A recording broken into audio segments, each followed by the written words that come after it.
Bonjour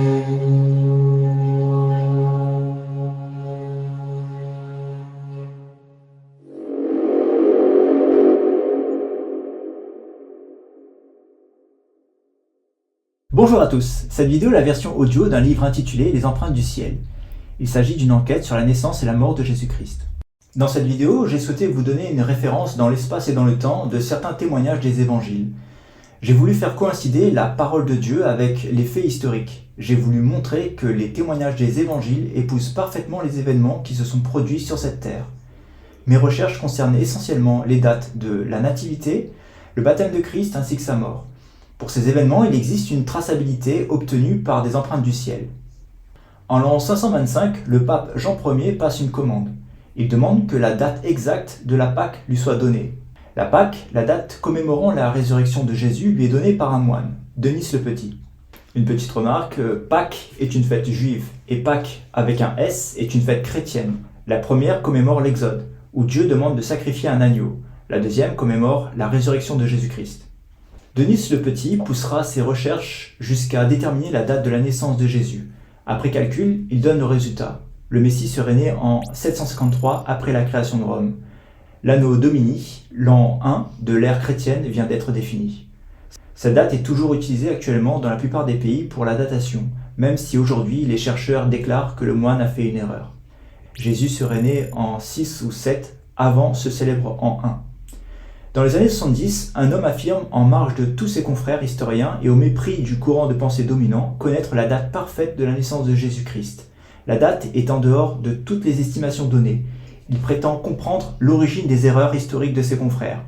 Et il donne une date avec une assurance complète et d'une précision inégalée, se basant sur les écrits historiques, l'astronomie et la parole de Dieu.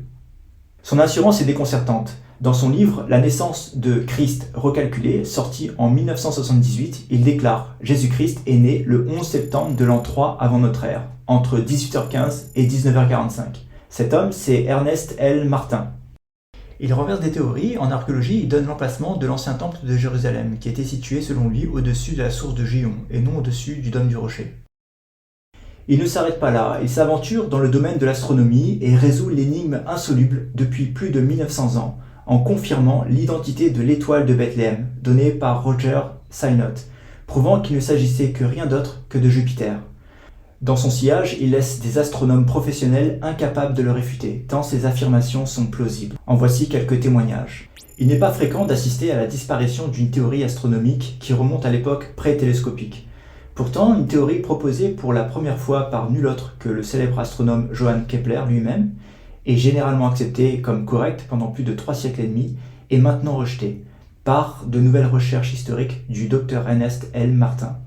John Mosley, astronome et directeur de programme. Le professeur Martin a présenté un argument raisonné qui mérite d'être considéré sérieusement. Professeur F.F. Bruce, Université de Manchester, Angleterre. De toutes les théories actuellement regroupées autour de l'étoile de Noël, je pense que celle de Martin est peut-être la plus plausible. Richard H. Schneider, rédacteur en chef du magazine Guidepost. Les récits de Joseph et toute l'histoire de cette période, l'époque de la nativité du Christ, ont été réévalués récemment avec de nouveaux résultats importants par Ernest L. Martin, dont le livre « L'étoile qui a étonné le monde » est devenu la source faisant autorité sur le sujet. Dr Craig Chester, astronome de l'Institut de Monterey pour la recherche en astronomie. Imprimis Magazine. Des conclusions chronologiques convaincantes. Professeur Jacques Fangan, Manuel de chronologie biblique. Un nouvel éclairage a été jeté sur la table de la nativité. Martin aborde les problèmes historiques de manière convaincante. Il semble effectivement que le récit de Luc sur la nativité se révèle essentiellement exact dans ses détails historiques, et que Luc n'a pas induit Théophile en erreur, pas même historiquement. Professeur John Torley. Martin a réécrit l'histoire de cette période, résolvant une série de problèmes persistants. D'éminents historiens classiques prennent son travail très au sérieux, et même s'il faudra des années avant qu'un consensus soit atteint, un arbitre impartial conclurait probablement que la chronologie de Martin est correcte.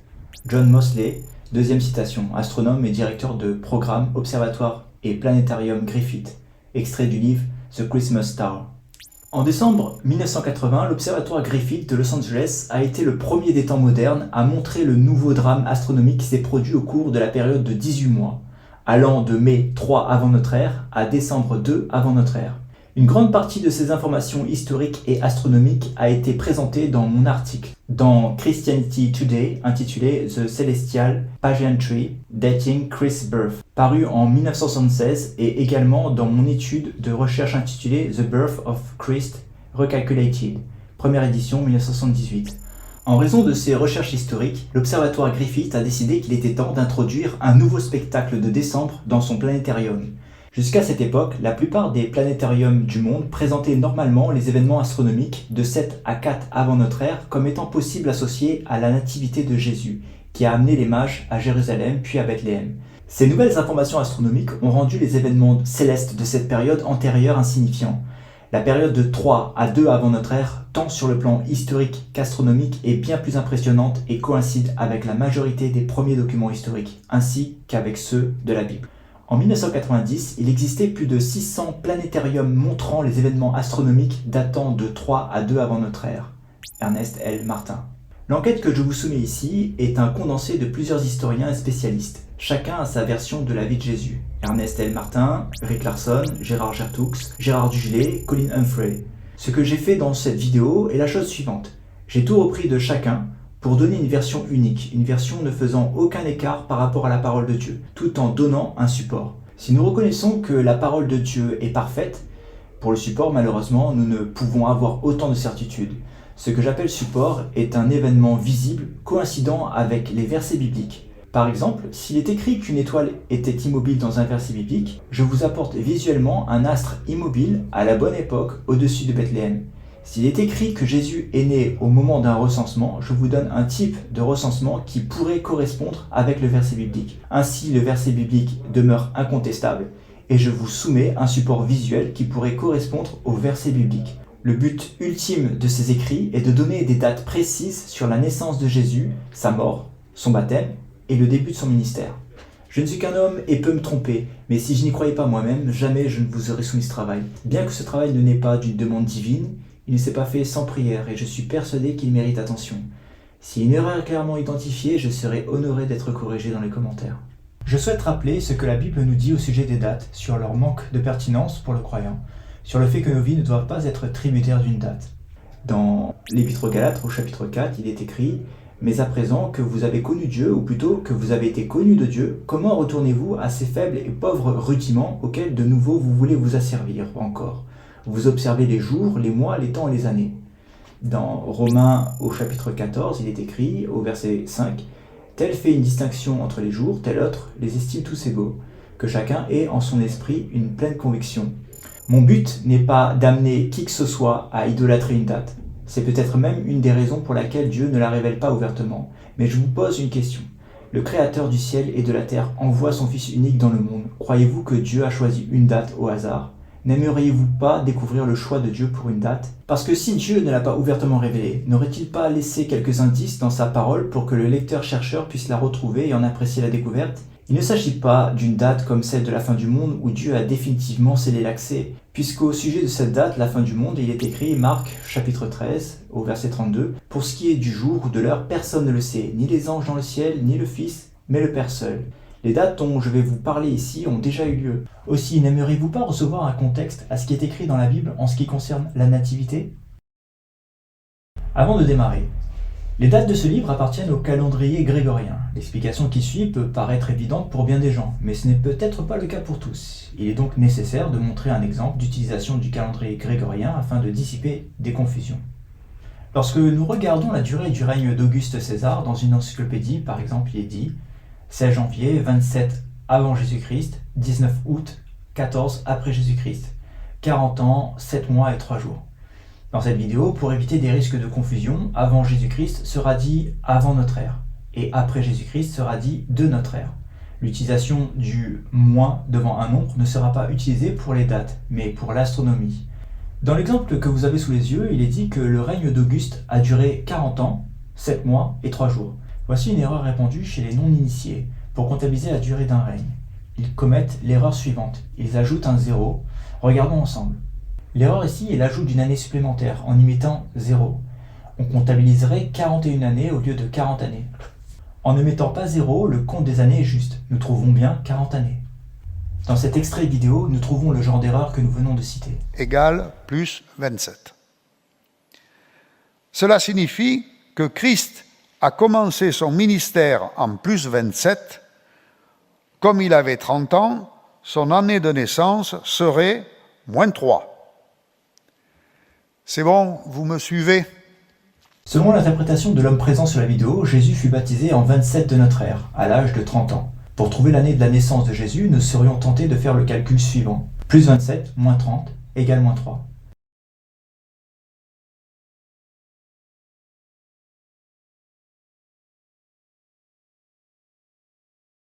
Nous aurions comme conclusion que Jésus serait né en moins 3 ou 3 avant notre ère.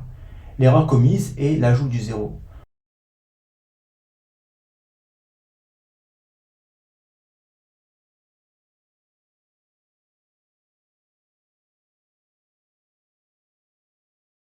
En réalité, le bon résultat, c'est-à-dire sans compter l'année 0, serait moins 4 ou 4 avant notre ère. Dans cette interprétation, où Jésus serait baptisé à l'âge de 30 ans, en l'an 27 de notre ère, il serait donc né en 4 avant notre ère. En fait, dès la première partie de son calcul, il avait déjà faux. Moins 456 plus 483, cela fait bien plus 27 en additionnant les nombres relatifs, mais sur notre calendrier, cela est faux. Pour la même raison, l'ajout d'une année supplémentaire, l'année 0 qui n'existe pas. Le bon résultat serait plus 28 ou 28 de notre ère dans son interprétation. Pourquoi choisit-il l'année 456 avant notre ère, soit moins 456, et l'année plus 483, soit 483 de notre ère? Nous verrons tout cela dans une autre vidéo. Encore une chose à savoir avant de démarrer. S'il n'y a pas de 0 et que nous passons directement de 1 avant notre ère à 1 de notre ère, sur le calendrier grégorien, en astronomie cela est différent, car ici l'année 0 existe. Regardons ensemble. Les cases en rose correspondent aux années en astronomie. Elles ont respectivement leur équivalent en jaune. Par exemple, si je vous demande de vous reporter à 3 avant notre ère sur un logiciel d'astronomie, il vous faudra taper dans le logiciel -2. C'est la raison pour laquelle je n'utiliserai pas les chiffres relatifs pour parler des dates, pour éviter les confusions. Lorsque je parle d'une année, je préciserai toujours si c'est avant notre ère ou de notre ère, c'est-à-dire après Jésus-Christ. Nous pouvons commencer. Voici un type de frise largement accepté dans les livres d'histoire et encyclopédiques actuels. Ce sont les dates officielles, comme vous les trouverez sur Wikipédia par exemple. Et voici les estimations des érudits des premiers siècles de notre ère, sur l'année probable de la naissance de Jésus-Christ. Ces personnes, anciens érudits, ont évalué autrefois la naissance de Christ dans cette zone de la frise, soit entre 3 et 1 avant notre ère. Remarquez le décalage entre les estimations des historiens d'aujourd'hui et ceux des érudits d'autrefois. Les historiens modernes, survenus bien après le VIe siècle jusqu'à aujourd'hui, et de l'autre côté, les anciens érudits chrétiens, allant du 1er siècle jusqu'au 6e siècle. Pourquoi les historiens d'aujourd'hui sont si catégoriques acceptant la tranche de la frise allant de 7 à 4 avant notre ère pour situer la naissance du roi des rois? Ils le feront pour deux raisons. La première, la date de la mort d'Hérode le Grand. La deuxième, la date d'un recensement. Nous savons que Jésus est né pendant le règne d'Hérode le Grand. Or, la date fixée par les historiens pour la mort d'Hérode est de 4 avant notre ère. Jésus ne pourrait donc pas naître après cette date. 3 et 2 avant notre ère seraient exclus. Oui, mais encore faut-il être sûr qu'Hérode le Grand soit mort en 4 avant notre ère. Car si cette référence est fausse, l'estimation de la naissance de Christ serait induite en erreur. Les historiens modernes ont exclu la zone 3-2 avant notre ère de leurs estimations. La décision des historiens modernes pour fixer la date de la naissance de Christ en 7-6 avant notre ère sera très vite dogmatisée. En fait, elle le sera à tel point que quiconque s'intéressera aux phénomènes astronomiques liés à la nativité, comme l'étoile de Bethléem, ne jettera même plus un coup d'œil sur la situation céleste entre 3-1 avant notre ère. Kepler, Abarbanel et Hitler étudieront le ciel en se fiant aux historiens survenus bien après le 6e siècle. Kepler, Abarbanel et Hitler avaient-ils regardé au bon endroit pour identifier l'étoile de Bethléem? Ernest Martin, lui, est allé à contresens de ses confrères historiens, astronomes et théologiens. Il a porté ses regards sur le ciel grâce aux manuels et aux logiciels de l'époque, dans la zone de la frise allant de 3 à 1 avant notre ère. Ernest Martin avait jugé digne d'intérêt les témoignages des premiers érudits chrétiens. Ne pas le faire, selon lui, serait injuste et non professionnel. Pourtant, leur témoignage devrait peser lourd dans la balance. En effet, ces premiers érudits disposaient de plus de documents anciens à consulter qu'aujourd'hui. La bibliothèque d'Alexandrie comptait 700 000 volumes, la bibliothèque de Pergame 200 000. La bibliothèque de Césarée, du côté de la Palestine, conservait aussi son grand nombre de documents historiques. Nous venons de citer des bibliothèques de l'Est. Et Rome alors, la capitale de l'Empire où se trouvaient toutes ces archives. Pendant la Pax Romana, les bibliothèques étaient fonctionnelles. Les érudits chrétiens y avaient accès, surtout après la période de Constantin. Ils pouvaient mieux que quiconque les étudier, les évaluer, et ils ont formulé leur jugement historique sur cette date, entre 3 et 1 avant notre ère. Denis le Petit, ou Dionysius Exiguus en latin, au VIe siècle, a mis la naissance de Christ en 1 avant notre ère. Voici quelques noms des érudits ayant donné leur estimation pour la naissance du roi des rois, en 3-1 avant notre ère. Justin, Irénée de Lyon, Hippolyte de Rome, Clément d'Alexandrie, Paul Rose, pour ne citer que quelques-uns.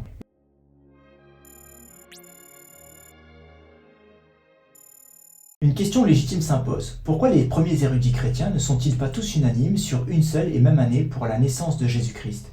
Suivant les différentes époques et lieux de l'Empire romain, les documents consultés pouvaient avoir des indicateurs chronologiques très spécifiques. Il existait des indicateurs internationaux, les Olympiades par exemple, mais beaucoup d'historiens se contentaient de donner des dates en fonction des années de règne de certains rois. Les historiens pouvaient le faire de diverses manières, en comptant à partir du couronnement d'un roi ou de l'entrée en fonction de celui-ci. Certains historiens se référaient à la création d'une ville ou d'un État. Aussi, il existe plusieurs façons de comptabiliser suivant les différents peuples de l'Empire. À peine un historien consignait ses recherches qu'un érudit voulant les consulter devait les interpréter selon son propre système de calcul, ce qui pouvait entraîner une date avec 1, 2 ou 3 ans de décalage.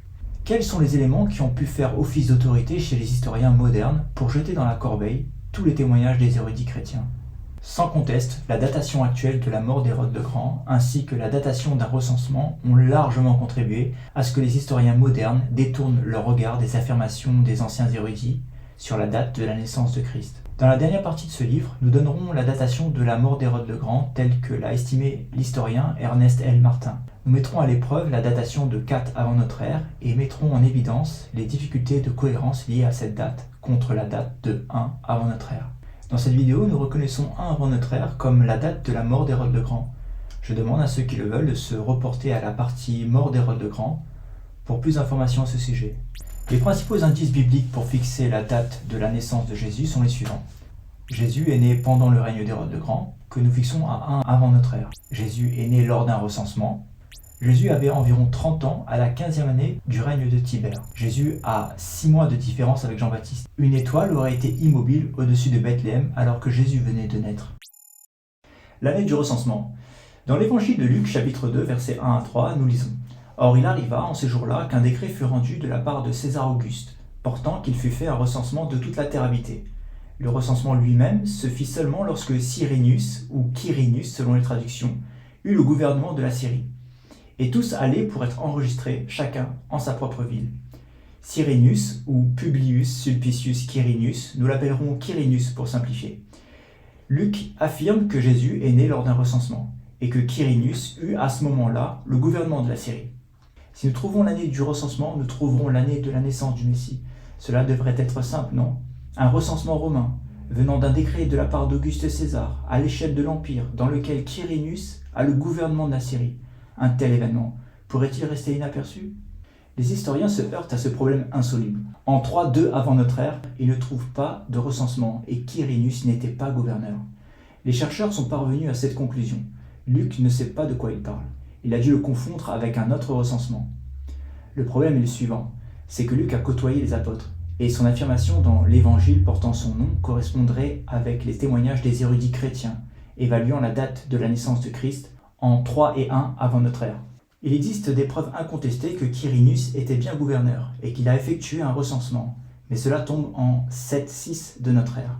Ce recensement-là ne peut être celui associé à la naissance du Christ, qui, comme nous l'avons déjà dit, tombe en contradiction avec les savants chrétiens du 1er siècle. Ces derniers prétendent que Jésus est né entre 3 et 1 avant notre ère. Sur le plan historique, cela est reconnu. Quirinus a bien été gouverneur de Syrie en 6-7 de notre ère. Et même Luc le mentionne, ce recensement-là, dans Actes des Apôtres, chapitre 5, verset 37. Mais pour un recensement ayant eu lieu avant, en 3-2 avant notre ère, il paraît être introuvable sur le plan historique. Ce fameux recensement, ne l'avons-nous pas sous les yeux depuis le début ? Avons-nous regardé au bon endroit? Luc ne nous donne pas le but de ce recensement, mais il dit que le recensement était une inscription ou un enregistrement. Tous allaient pour être enregistrés. Le théologien de nationalité romaine, Tertullien, né entre 150 et 160, affirmait que des archives romaines confirmaient que des recensements avaient été faits en Palestine au moment de la naissance de Jésus. Le problème, c'est que Tertullien précise que ces recensements ont été effectués à l'époque où Saturnin était gouverneur. À aucun moment, il désigne Quirinius comme ayant la charge de ce recensement. Pourtant, il identifie bien l'année à 3-2 avant notre ère.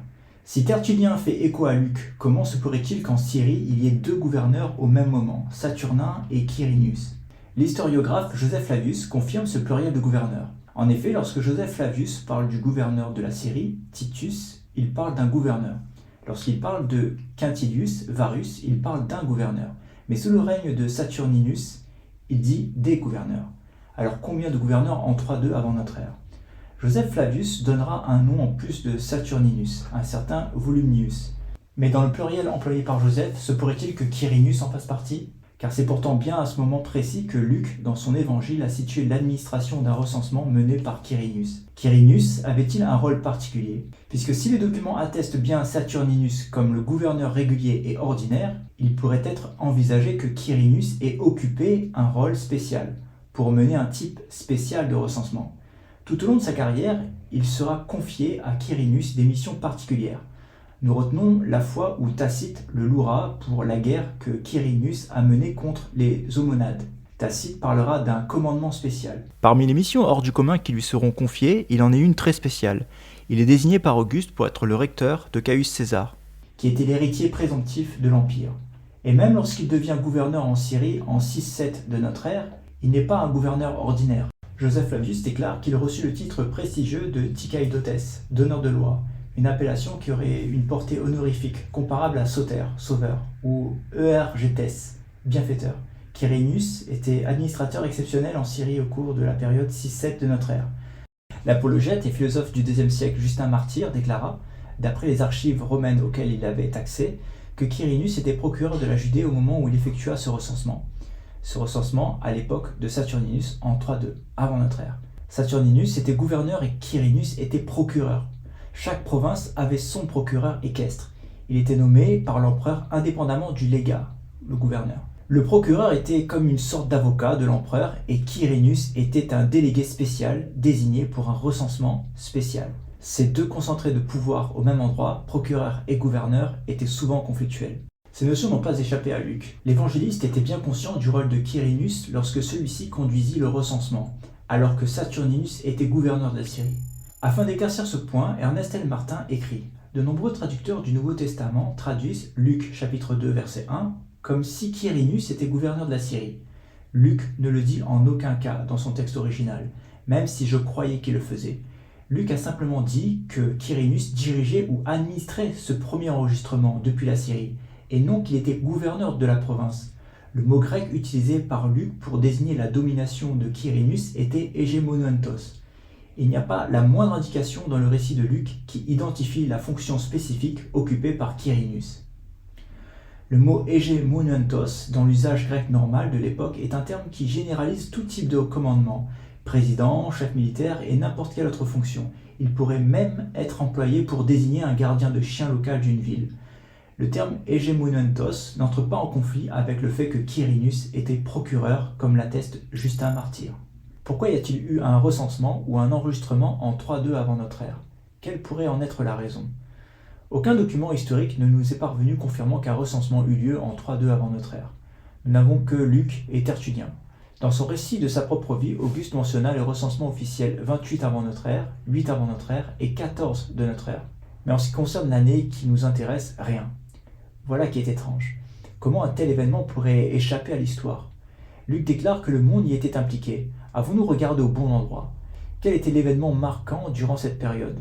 Cela pourrait nous permettre de comprendre. Y a-t-il eu un événement nécessitant l'implication des masses? En fait, nous avons un événement important en 2 avant notre ère. L'un des plus glorieux et importants de la carrière d'Auguste. Ce fut l'année du jubilé d'argent de son règne, mais aussi et surtout l'année où Auguste reçut du Sénat la plus haute décoration, le Pater Patriae. Et comment l'avait-il reçu? Par un référendum. Le titre est décerné en 2 avant notre ère, mais c'est en 3 que le peuple tout entier fut sollicité. À l'échelle de l'Empire, une durée avait été accordée. L'Empire comptait 4 millions de citoyens romains donnant leur approbation à Auguste pour le titre de Pater Patriae. Auguste écrit dans les Res Gestae: « Pendant que j'administrais mon 13e consulat, le Sénat, l'ordre équestre et tout le peuple romain m'ont donné le titre de père de mon pays. Mais qu'en est-il des non-citoyens ? La plupart des habitants de la Judée n'étaient pas romains, certes, mais ils faisaient tout de même partie de l'Empire en tant qu'État client. Une garantie de leur soumission à l'autorité était exigée. En 27 avant notre ère, Auguste reçut l'allégeance totale et absolue du Sénat et du peuple de Rome. L'année jubilaire permettait le renouvellement de leur fidélité. Ce recensement était particulier et celui-ci demandait une garantie de soumission à l'autorité en inscrivant son nom. Si l'on reconnaît ce recensement mentionné par Luc comme étant un type particulier de recensement, alors les références ne manquent pas et tout c'est clair. Cet enregistrement ou ce recensement cadre parfaitement avec un décret émis par Auguste en 3 avant notre ère, mentionné par Joseph Flavius, remontant à environ 15 mois avant la mort d'Hérode le Grand. Auguste avait demandé de prêter serment, ainsi le serment et le recensement étaient un seul et même événement. Joseph Flavius en fait allusion à l'époque où Saturninus était gouverneur en Syrie en 3-2 avant notre ère. Dans le passage qui suit, livre 17, Histoire ancienne des Juifs, chapitre 3, nous lisons: « Hérode en savait déjà quelque chose par lui-même, mais il marchait avec retenue, parce qu'il connaissait l'esprit de sa sœur qui ne faisait point de scrupule d'avancer des calomnies, et qu'il n'ignorait pas qu'elle et toutes les femmes dont nous avons parlé étaient affectionnées à une secte de gens qui veulent qu'on les croie plus instruits que les autres dans la religion, et qu'on soit persuadé qu'ils sont si chéris de Dieu qu'ils se communiquent à eux et leur donnent la connaissance des choses futures. On les nomme pharisiens. Ils sont très artificieux et si entreprenants qu'ils ne craignent pas même quelquefois de s'élever contre les rois et de les attaquer ouvertement. Ainsi, comme toute la nation des Juifs se fut obligée par serment d'être fidèle au roi et à l'empereur, plus de 6000 d'entre eux refusèrent de faire ce serment. Hérode les condamna à une amende, et la femme de Phéroras la paya pour eux. Pour reconnaître cette faveur, ils lui dirent que la volonté de Dieu était d'ôter la couronne à Hérode et à ses descendants pour la donner à Phéroras, son mari, et aux enfants qu'il avait d'elle. Salomé découvrit encore cette cabale, et que ceux qui en étaient avaient gagné quelques-uns de la cour par des présents. Elle en avertit le roi, et il fit mourir les pharisiens qui se trouvèrent en être les principaux auteurs, comme aussi l'eunuque Bagoas Carus, qu'il aimait à cause de sa grande beauté, et généralement tous ceux de ses domestiques qui l'accusèrent d'avoir trempé dans cette conspiration. Les pharisiens avaient fait croire à Bagoas que non seulement ce nouveau roi, dont il prédisait la grandeur, le considérait comme son bienfaiteur et comme son père, mais que lui-même se marierait et se trouverait capable d'avoir des enfants. Il y avait une forte attente messianique à l'époque. Les pharisiens exploitaient cette attente pour manœuvrer dans les coulisses. Lorsque César Auguste émit son décret de serment, Hérode le Grand saisit l'opportunité de s'y inclure afin de trier et d'identifier parmi le peuple ses adversaires déclarés eux-mêmes. Mettons les deux passages côte à côte. Ainsi, comme toute la nation des Juifs se fut obligée par serment d'être fidèle au roi et à l'empereur. Et, de l'autre côté, or il arriva en ces jours-là qu'un décret fut rendu de la part de César Auguste portant qu'il fût fait un recensement de toute la terre habitée. Le recensement lui-même se fit seulement lorsque Quirinius eut le gouvernement de la Syrie, et tous allaient pour être enregistrés, chacun en sa propre ville. En Paphlagonie, il existe une inscription datée de 3 avant notre ère, confirmant que les habitants romains et les non-citoyens ont dû prêter serment. Ce serment concernait l'Empire. Les serments se faisaient dans les temples d'Auguste dans les différents districts. Ainsi, l'historien arménien Moïse de Corène, disposant des archives originaires du pays, rapporte qu'en l'an 3 avant notre ère, la présence d'agents romains installant l'image d'Auguste, dont l'utilité était l'indication de la place pour l'enregistrement. Paul Orose, prêtre au 5e siècle, disposa de sources lui permettant de formuler clairement que ce recensement était un serment. Il écrit: Auguste ordonna qu'un recensement soit fait partout dans chaque province et que tous les hommes soient inscrits. Il s'agit de la reconnaissance publique la plus ancienne et la plus célèbre qui a marqué César comme le premier de tous les hommes. Orose identifie ce serment en l'an 3 avant notre ère. Dans cette vidéo, nous retenons donc l'année 3 avant notre ère comme l'année de naissance de Jésus-Christ. Luc nous donne une autre indication chronologique en plus du recensement, nous permettant d'estimer la naissance de Christ. Cela se trouve dans Luc chapitre 3, la 15e année du règne de Tibère César. Jésus avait environ 30 ans lorsqu'il commença son ministère, étant, comme on le croyait, fils de Joseph, fils d'Élie. En la 15e année du règne de Tibère César, Jésus avait environ 30 ans. Jésus a commencé son ministère dans la 15e année de Tibère. Mais que signifie l'expression environ 30 ans ? Nous le verrons dans la suite. Pour l'instant, remarquez que Luc ne nous précise pas si Jésus avait environ 30 ans au début de l'année 15, au milieu de l'année 15 ou à la fin de la 15e année du règne de Tibère. À quel moment de l'année 15 du règne de Tibère Jésus avait environ 30 ans ? Voici une remarque. La traduction de la Bible Darby au sujet de Luc chapitre 3 verset 23 donne « Et Jésus lui-même commençait d'avoir environ 30 ans ». Darby propose toujours une seconde traduction en marge, qui change tout le sens de la phrase. Lui-même avait environ 30 ans au début de son ministère. La seconde traduction est soutenue comme celle valable par le professeur Daniel Guillet, professeur de grec ancien de l'Institut biblique de Léognan. La traduction « il commençait à avoir environ 30 ans » ne peut être retenue car elle n'est pas objective, mais déjà victime d'une interprétation. Voici un calendrier juif avec ses fêtes. En jaune, vous avez les mois romains correspondant le plus souvent aux mois juifs dans la roue bleue. À quel moment de l'année 15 du règne de Tibère Jésus avait environ 30 ans? Pour cela, nous devons répondre à une question primaire. Comment Luc comptabilise-t-il les années de Tibère? Utilise-t-il la méthode romaine, un calendrier julien, ou compte-t-il les années comme avec les règnes des rois juifs de Nissan en Nissan, ce qui correspond à peu près à compter de mi-mars à mi-mars? Ou alors compte-t-il les années comme les juifs comptent les années des rois Goy, c'est-à-dire des rois non juifs du mois de Tishri en Tishri, ce qui revient à peu près à compter de mi-septembre à mi-septembre? La méthode suivante est juste présentée à titre d'exemple, et elle aurait très bien pu être employée par Luc pour s'adresser à Théophile. Cette méthode est celle dont les peuples de Judée et de Syrie ainsi que les orientaux de l'Empire étaient habitués. Elle consiste dans sa comptabilité à intégrer une année entière de règne démarrant à Tishri 1 de l'année précédente. Donc si Luc a choisi comme date de départ la mort d'Auguste pour comptabiliser le début du règne de Tibère, eh bien le premier Tishri 1 de l'an 14, on reprend l'année précédente en partant de Tishri 1, et on arrive à Tishri 1 de l'an 13. Et tout ça, ça va être comptabilisé comme une année entière. Voilà. Donc elle intègre une année entière de règne démarrant de Tishri 1 de l'année précédente. Voilà. Alors ici c'est une date qu'on peut choisir comme étant la date de départ qui a pu intéresser Luc pour comptabiliser le début du règne de Tibère, qui est la mort d'Auguste. Pourquoi? Parce que dès la mort d'Auguste, Tibère détient déjà l'impérium proconsulaire et la puissance tribunicienne. Ce sont les deux pouvoirs majeurs des empereurs du Principat. Voilà. Donc ici j'ai mis l'an 14 selon notre calendrier et puis les mois de notre calendrier. Et septembre correspondrait plus à Tishri. Donc la première année du règne de Tibère commencerait vers à peu près septembre, ce serait le premier Tishri de l'an 13, et irait jusqu'au premier Tishri de l'an 14. Voilà, selon cette méthode de calcul. Voilà. Et ça nous donnerait une 15e année de Tibère qui va du premier Tishri 27 au premier Tishri 28 de notre ère. C'est la période durant laquelle Jésus aurait environ 30 ans dans cette méthode de calcul.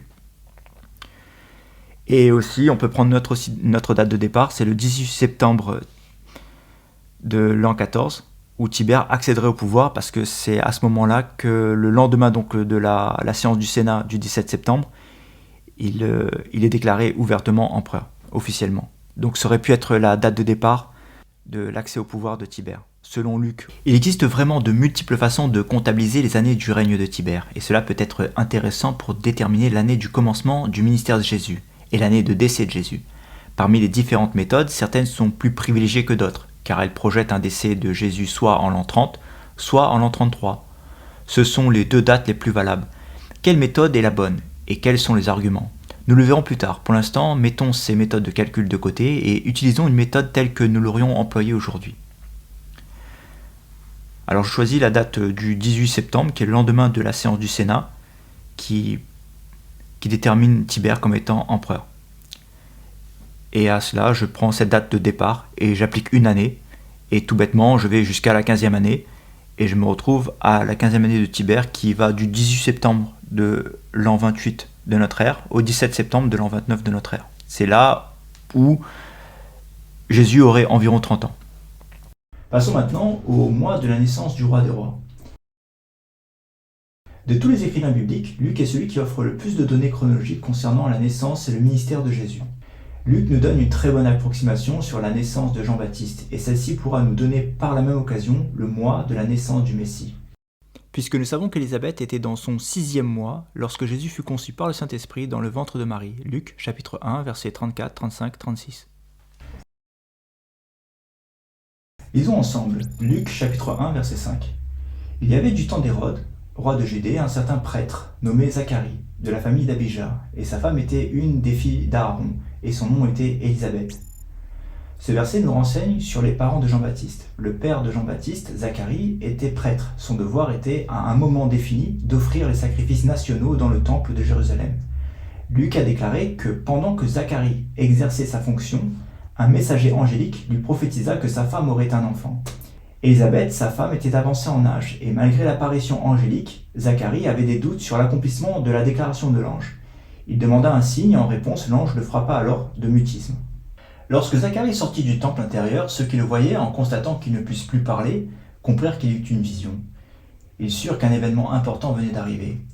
Au verset 8, nous apprenons par Luc que cet événement s'est produit pendant que Zacharie exerçait l'office de prêtre devant Dieu, selon l'ordre de sa marche. Luc chapitre 1 verset 8. Au verset 9, Luc ajoute que Zacharie était en train d'accomplir ses devoirs sacerdotaux selon l'usage de la fonction sacerdotale. Le cours de Zacharie était celui d'Abija. Abia selon les traductions. De quoi s'agit-il et à quel moment cela a-t-il eu lieu? Il existe 24 cours sacerdotaux qui administraient les services du temple. L'origine du sacerdoce remonte à l'époque de Moïse. Il était uniquement réservé à Aaron et à ses fils immédiats. Plus tard, à l'époque de Samuel et David, une restructuration devint nécessaire. La famille d'Aaron s'était considérablement élargie. Il était devenu impossible que les prêtres puissent officier ensemble en même temps dans le temple. Samuel et David divisèrent les prêtres en 24 groupes distincts, appelés cours ou ordres. Ainsi, un ordre de passage a dû être imposé. Zacharie servait dans la 8e classe, la classe d'Abija. Le modèle établi par Samuel et David fut suivi jusqu'à ce que les Babyloniens détruisirent le sanctuaire au 6e siècle avant notre ère. À leur retour en Palestine, les Juifs reconstruisirent le temple. Mais sur les représentants des 24 classes de prêtres, il n'en restait plus que 4. Nous le trouvons dans Esdras, chapitre 2, versets 36-39. Ils voulurent alors restaurer le service comme du temps de David, et ils rétablirent le cours des 24. Bien que le nouvel arrangement était différent du temps de David, il fut adopté et approuvé par les autorités ecclésiastiques qui survinrent après, puisque Zacharie, le père de Jean-Baptiste, était issu de ce nouvel arrangement. Ces 24 cours sacerdotaux terrestres sont un reflet des 24 célestes, car dans le livre de l'Apocalypse, il est fait mention des 24 anciens assis sur des trônes autour du trône de Dieu. Les 24 cours sacerdotaux suivaient un ordre de passage. Chaque cours assurait le service du temple, 2 fois par an. La durée de leur service était d'1 semaine, une première fois dans l'année, et d'1 semaine à nouveau, une deuxième et dernière fois dans l'année. La première famille de prêtres commençait ses fonctions à midi, un jour de sabbat, soit le samedi, et ils étaient relevés de leurs fonctions le sabbat suivant à midi. On trouve dans la Bible, dans 2 Chroniques chapitre 23 verset 8 et 2 Rois chapitre 11 verset 5, qu'ils devaient entrer le jour du sabbat et servir jusqu'à ce qu'ils sortent le jour du sabbat. Le deuxième service ou le cours suivant pouvait alors commencer la 2e semaine, le 3e cours, la 3e semaine, et ainsi de suite. Exemple. Prenons le premier cours, le cours Géojarib. Voilà le premier cours, c'est de Géojarib. Si le premier cours commence son service le samedi 24 mars à midi, donc là on est le samedi 24 mars, le sabbat, donc à midi, il commence ici. Si le premier cours commence son service le samedi 24 mars à midi, alors il dure 1 semaine jusqu'au prochain samedi à midi. Donc samedi, dimanche, lundi, mardi, mercredi, jeudi, vendredi, samedi, 31 mars. À midi, il finit son cours. Voilà. Les premiers jours de chaque mois sont des jours de nouvelle lune. Ici c'est le 27 février, ici c'est le 29 mars. En théorie, lorsque le premier cours finit son service à midi, le second s'enchaîne à midi. Donc là, le second, c'est Jedaya, qui commence le 31 mars, là où Géojarib part. Eux, ils entrent. Et il finit son service le 7 avril, samedi à midi. Puis le 3e cours, et ainsi de suite. Dans une année solaire, il y a un peu plus de 52 semaines. Le calendrier juif est lunaire solaire. Dans ces années ordinaires, il faut compter environ 51 semaines. Pour le maintenir en phase avec le mouvement du soleil, les autorités juives ajoutaient 1 mois supplémentaire à des intervalles particuliers. Sur une période de 19 ans, 7 mois supplémentaires y étaient ajoutés. Tous les cours sacerdotaux accomplissant les 2 cycles couvraient une période de 48 semaines. 48 semaines sur 51. En ce qui concerne les 3 semaines restantes, afin de compléter l'année, une solution a été trouvée. Comme il y avait dans le calendrier juif 3 grandes périodes saintes, Pâques, Pentecôte et Tabernacle, et que ces fêtes réunissaient de grandes foules à Jérusalem, David ordonna que les 24 services servissent ensemble pendant la semaine de Pâques, la semaine de la Pentecôte et la semaine des Tabernacles. Durant ces 3 périodes, toutes les classes sacerdotales servaient ensemble. Ils n'étaient pas dans l'attente, ils servaient tous ensemble. Le père de Jean-Baptiste, Zacharie, officiait dans son office habituel le 8e cours, autrement dit la 8e semaine. C'est là que l'ange déclara qu'Élisabeth, sa femme, aurait un enfant. Luc nous offre ici un indice temporel important. Le premier mois de l'année ecclésiastique juif est le mois de Nissan. Ce mois marque le printemps et il est le commencement des cours sacerdotaux. Exode, chapitre 40, versets 1 à 38. Pendant que les cours sacerdotaux s'enchaînaient de semaine en semaine, les représentants des 12 tribus d'Israël servaient mois par mois, soit 1 mois par tribu. Pour que les prêtres des cours sacerdotaux soient en service pour le premier Nissan, leur cours commençait exactement avec le sabbat juste avant. Voici le premier mois de l'année juive, le mois de Nissan, qui s'écrit aussi bien Nisan. Le premier Nissan, c'est le 29 mars, le deuxième, le 30, et le troisième, c'est le 31 mars. Pour que le prêtre du cours Géojarib soit opérationnel le premier jour du premier mois, donc le premier Nissan, il devait commencer son service le samedi précédent, qui tombait le 26 Adar 2, soit en 4 avant notre ère, qui correspond au 24 mars. Ici, il est précisé que ce mois-ci, donc c'est le mois de l'année précédente, le dernier mois de l'année précédente, il est précisé que c'est un Adar 2. Pourquoi Adar 2 ? Parce que dans les années juives, il y a des années qu'on appelle embolismiques, où il y a un 13e mois. Et là, ça a été le cas en 4 avant notre ère, puisqu'on dit Adar 2. Autrement, on aurait dit Adar tout court. Donc le prêtre du cours Géojarib commençait son service le 24 mars de l'année précédente, à midi, le 24 mars, donc pour le finir après le 31 mars à midi. Voilà, c'est la particularité du cours Géojarib, finalement, qui commence son service l'année précédente. Voilà. Et encore un point à noter, c'est que même si dans les années juives, il y a un changement d'année entre ces 2 mois, dans notre calendrier à nous, on est toujours en 4 avant notre ère. Lors du 2e cycle ou mandat annuel, le même procédé était en application pour le premier Tishri, 6 mois après Nissan. Dans Luc, au chapitre 6, verset 1, Luc emploie une expression qui pourrait paraître déroutante pour ceux qui ne la connaissent pas. Il s'agit du 2e premier sabbat. Cette expression est couramment utilisée pour les Juifs à l'époque du Temple. Elle donne un repère sur le calendrier. L'expression 2e premier sabbat vient de l'ordre régulier des 24 cours sacerdotaux. 2e, ici, veut dire 2e cycle.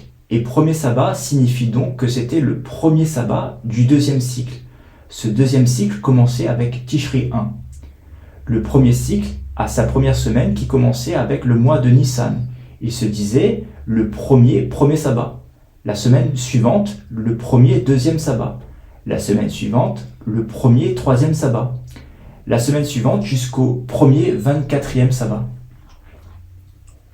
Pour le 2e cycle, le premier service d'une semaine, on disait donc le 2e premier sabbat.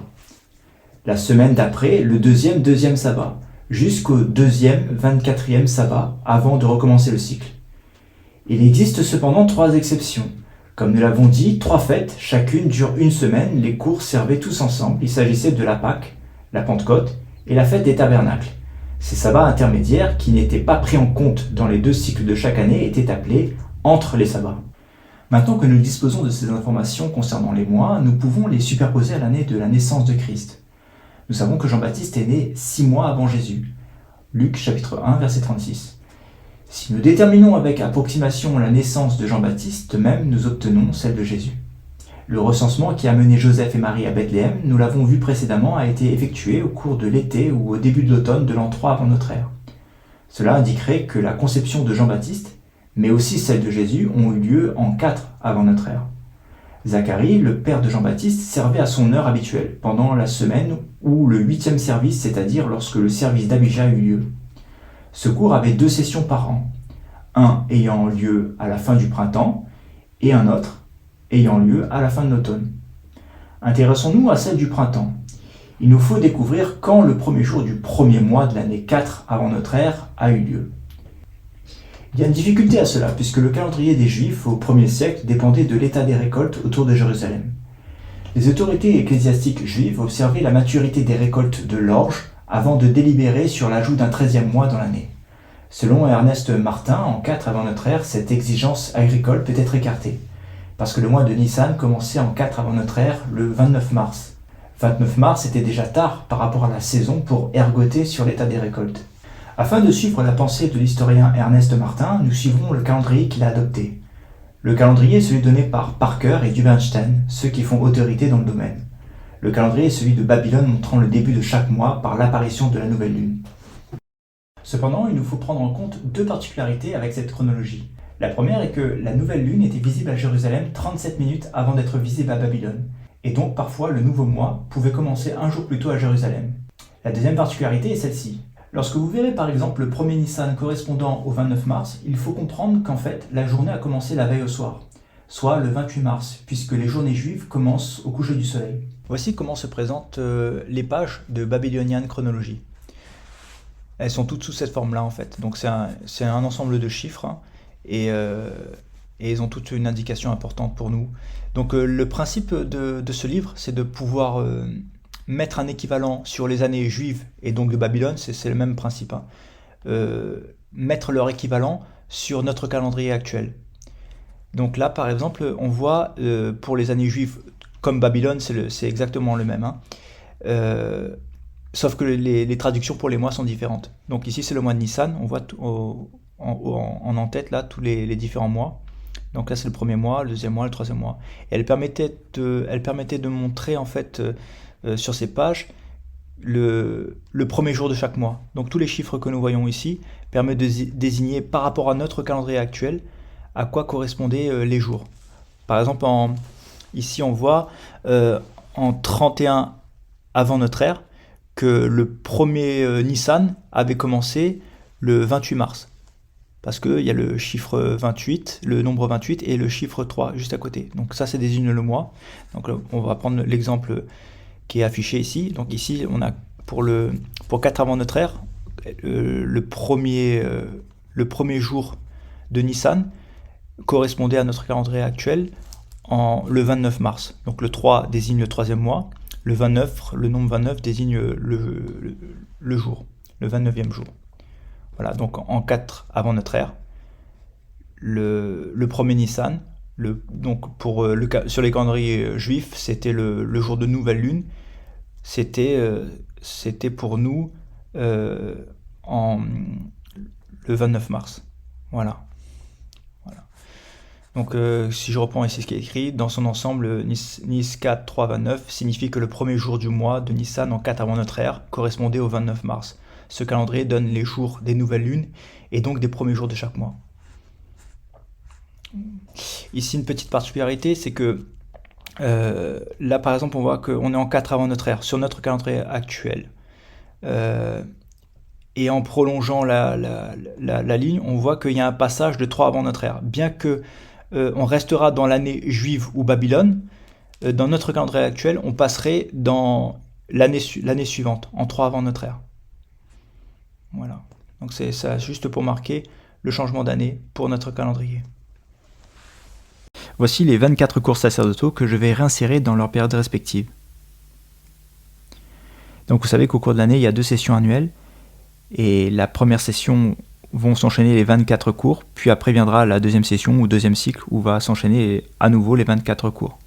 Donc la première session annuelle va commencer avec le premier cours qui est Jéhojarib, puis ensuite est censé s'enchaîner avec Jédaïa. Mais c'est pas Jédaïa, vous voyez que c'est la fête de la Pâque. Comme j'ai précisé, il y a les fêtes, les 3 fêtes juives importantes, dont la Pâque, dont tous les cours sacerdotaux vont se retrouver en même temps.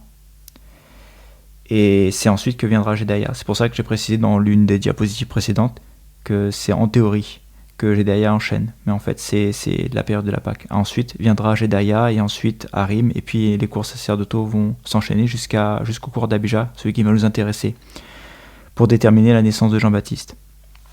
Et là, on voit que les mois se poursuivent et jusqu'à la fin de la première session annuelle. Puis après commence la deuxième session annuelle, toujours avec le cours Jéhojarib, ou le deuxième cycle, hein, on peut dire ça comme ça, et qui vont à nouveau faire 24 semaines. Voilà. Mais on va voir pourquoi là, j'ai pas mis en évidence la deuxième session, et plus tard pourquoi elle nous intéresse pas. Le 8e cours, celui d'Abijah, aurait eu lieu du 19 mai au 26 mai. Si c'est bien au moment de cette administration printanière que l'ange apparut à Zacharie pour lui annoncer que sa femme Élisabeth aurait un enfant, alors nous détenons un indice important nous permettant d'estimer le moment de la conception de Jean-Baptiste. Nous pouvons en déduire que la conception a pu avoir lieu assez rapidement après l'apparition angélique, puisque Zacharie était devenu muet après son échange avec l'ange, et cela devrait le conduire à une disqualification dans sa fonction de prêtre, à voir Lévitique au chapitre 21, du verset 16 à 23. Il est rentré chez lui plus tôt que prévu. Sur cette diapositive, j'ai repris les dates de Babylonian Chronology pour les mettre sous une forme plus appréciable. Ici, nous avons donc les mois juifs, le mois de l'Ayar, le mois de Sivan, le mois de Tammuz, et ainsi de suite. Nous sommes en 4 avant notre ère, sur ces mois, jusqu'à une transition à 3 avant notre ère. Puis après, on poursuit sur 3 avant notre ère. Donc j'ai mis en évidence les mois de Jean-Baptiste dans le ventre de sa mère. Ici, on a la flèche jaune qui marque le cours d'Abijah. Et ici, selon les estimations de Ernest L. Martin, c'est là qu'a dû se produire la conception de Jean-Baptiste. Alors on imagine bien qu'il est entré chez lui plus tôt que prévu parce qu'il a dû être disqualifié dans sa fonction de prêtre, étant donné qu'il avait cet handicap qu'il était muet. Donc on prend comme exemple le 28 mars, et après on y applique 280 jours. Pourquoi 280 jours ? Parce que c'est le temps de gestation humaine, soit 9 mois et 10 jours. Et en appliquant ces 280 jours, on arrive au 10 mars, qui est très approximativement la naissance de Jean-Baptiste, à plus ou moins 10 jours. Voilà.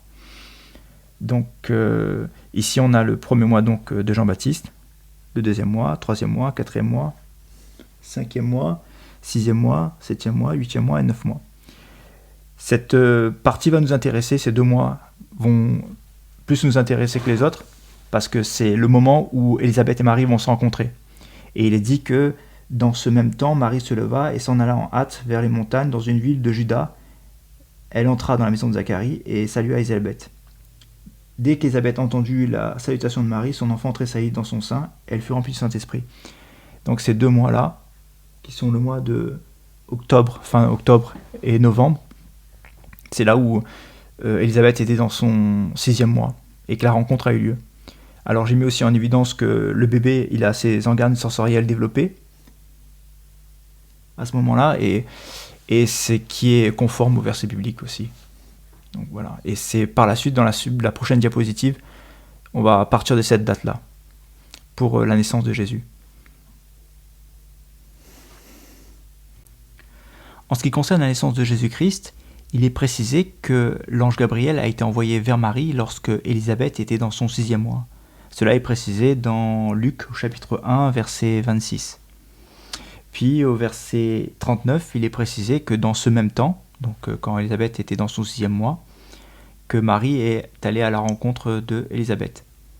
Donc ici, j'ai mis en évidence les 5 mois complets d'Élisabeth, lorsqu'elle était enceinte. Et là, on arrive à le passage du 6e mois d'Élisabeth. Et c'est dans cette période-là que Jésus a été conçu dans le ventre de Marie par le Saint-Esprit. Voilà. Donc ici, on totalise on va voir les 9 mois. Donc là, c'est le premier mois, deuxième mois, troisième mois, quatrième mois. Ici, j'ai mis en évidence la naissance de Jean-Baptiste, qui tombait le 10 mars. Ensuite, 5 mois, 6 mois, 7 mois, 8 mois, 9 mois. Alors on peut remarquer que ici on est en 4 avant notre ère, et ici c'est le passage de 4 à 3 avant notre ère. Et après donc on est toujours en 3 avant notre ère, on totalise les 9 mois, et on tombe donc dans la période probable de la naissance de Jésus-Christ, qui tombe aux alentours de septembre. Voilà. Les cours sacerdotaux ne peuvent nous donner qu'une approximation, mais ne fournissent en aucun cas une précision sur le jour, et encore moins sur l'heure. Mais rappelez-vous, il existe 2 mandats annuels séparés de 6 mois pour chaque cours sacerdotaux. Le cours d'Abijah avait une première session au printemps, et une deuxième session en automne, et Luc ne nous donne pas d'indication si c'est l'une ou l'autre. Supposons que Luc fasse référence à la session de fin d'automne, et non celle du printemps. Jean-Baptiste serait né vers mi-septembre, et Jésus, dans ce cas, serait né au début du mois de mars suivant. Cette possibilité doit cependant être écartée. Pourquoi ? Parce que d'après Luc, Jésus est né lors d'un recensement. William Mitchell Ramsey, dans son livre « Was Christ Born at Bethlehem », nous assure que la période de l'année pour le début d'un recensement s'étend d'août à octobre, ce qui nous donne une certaine assurance pour la naissance de Christ en septembre. Il a été suggéré que Jésus était né à l'époque de la fête juive des tabernacles, parce que dans l'évangile de Jean, il est écrit à Jean chapitre 1 verset 14 « Et la parole devint chair, et il habita au milieu de nous ». En grec, ave, tabernacle, parmi nous. La fête des tabernacles, ou Sukkot, est une fête sur plusieurs jours. En l'an 3 avant notre ère, elle commençait au 26 septembre et se terminait le 3 octobre. Le jour. Se pourrait-il que Dieu ait laissé dans la Bible un indice supplémentaire pouvant nous permettre de retrouver le jour où son Fils, notre Sauveur, est né ? Se pourrait-il que le jour exact nous soit révélé ? Les événements liés à la Nativité se trouvent dans l'évangile de Matthieu et dans l'évangile de Luc, mais l'Apocalypse nous offre un passage qui pourrait nous donner le jour et l'heure de la naissance du roi des rois. Il se trouve au chapitre 12 du livre de l'Apocalypse, au verset 1 à 5. Nous lisons « Et il y eut un grand prodige, signe dans le ciel, une femme vêtue du soleil et la lune sous ses pieds, et sur sa tête une couronne de 12 étoiles. Et elle, étant enceinte, pleurait, était en travail, et peinait d'accoucher. Et un autre prodige, signe, apparut dans le ciel.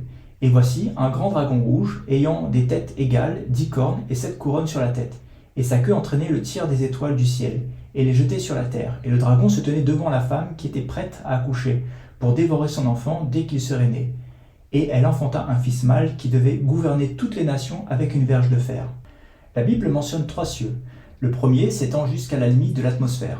Le deuxième ciel, c'est l'espace céleste où se trouve l'ensemble des corps célestes, soleil, lune, étoiles et ciel profond. Le troisième est celui où Dieu demeure. Le ciel mentionné ici par Jean est bien le deuxième. Le premier ciel, c'est-à-dire où se trouve notre atmosphère, là où les oiseaux volent, où s'y trouvent les nuages, on exclut les corps célestes, la lune, le soleil, les étoiles.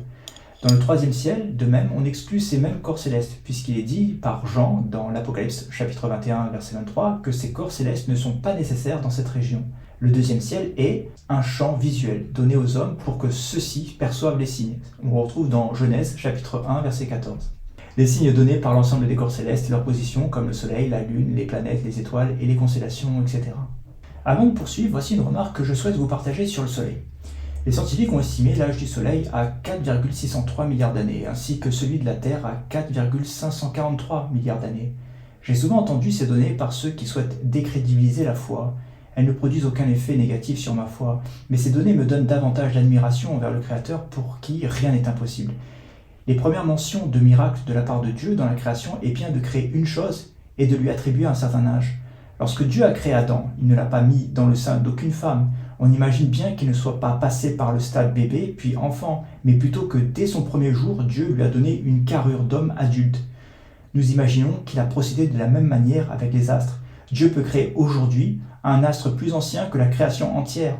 Le premier miracle de Jésus répertorié dans la Bible aux noces de Cana, l'eau changée en vin, c'est un miracle certes, mais que le vin nouveau qui vient d'être créé à partir de l'eau a un meilleur goût et donc un âge plus ancien que celui servi au début de la fête est tout aussi miraculeux. Je dis que Dieu peut aujourd'hui même créer un astre et lui donner un âge plus ancien que tous les précédents. Ainsi, si Dieu le veut, il pourrait créer aujourd'hui une naine noire, un astre hypothétique, ce qui bouleverserait les théories scientifiques et rendrait la situation très amusante. Pour interpréter ce passage du livre de l'Apocalypse, chapitre 12, versets 1 à 5, il nous faut identifier la femme. La femme dont il est question est un grand signe dans le ciel. Le soleil et la lune lui sont associés. Le soleil l'habille, la lune est sous ses pieds, il y a 12 étoiles sur sa tête. Elle enfanta un fils qui doit paître toutes les nations. Cet apparat, splendeur du ciel, est associé à la naissance du Messie. L'apôtre Jean identifie Jésus comme étant le Fils. Puisque les différents corps célestes font partie de la description donnée par l'apôtre Jean, inéluctablement, nous songeons à ce que la femme soit une constellation, et cette constellation est traversée par les 2 luminaires primaires. Il s'agit de la Vierge, qui est une constellation se trouvant le long de l'écliptique. L'écliptique, c'est le chemin que le Soleil semble suivre dans le ciel, ou sur la bande zodiacale. La Vierge, comme les 12 constellations astrologiques, c'est d'ailleurs leur particularité, se trouve en d'autres termes sur la trajectoire apparente du Soleil et de la Lune, ainsi que des planètes de notre système solaire. Voici quelques notions avant d'aller plus loin. Qu'est-ce qu'une constellation ? Une constellation désigne un groupe d'étoiles voisines présentant une forme invariable à laquelle on a donné un nom particulier, tel que la constellation du Scorpion. Les constellations sont des groupements d'étoiles, certes, mais ces groupements auxquels on attribue des noms et des formes ne sont valables que dans la perspective de la Terre. Si nous circulons dans un vaisseau spatial à des années-lumière, on ne verrait plus ces mêmes étoiles dans le même angle et donc elles auraient une autre forme de regroupement. Voici la constellation d'Orion dans différents angles. Ces vues s'obtiennent en pivotant vers la droite.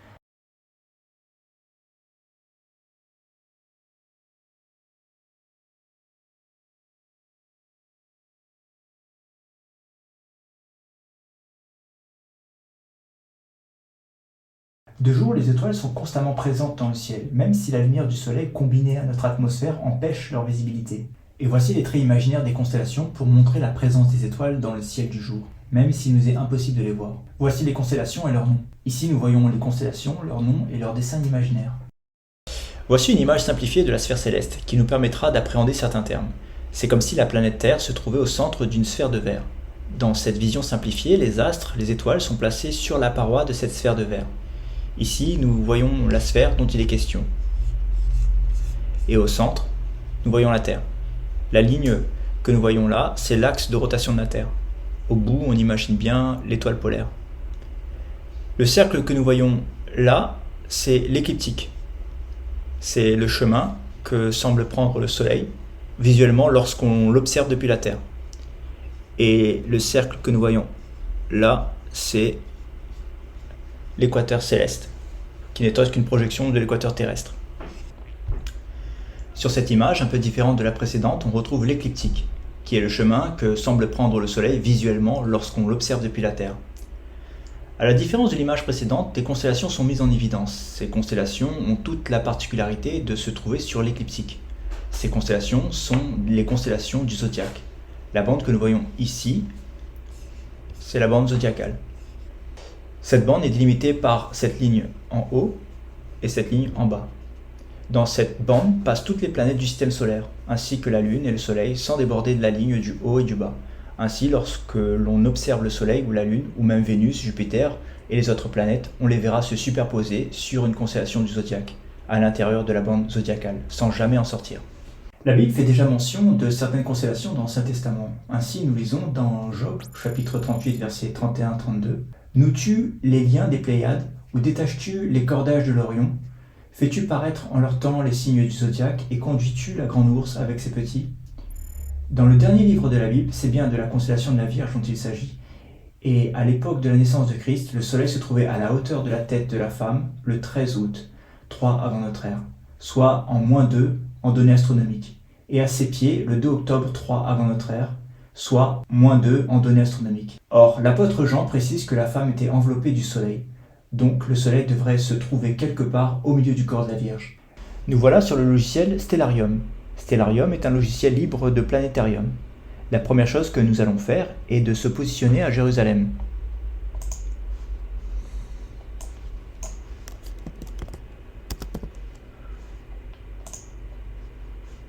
Voilà.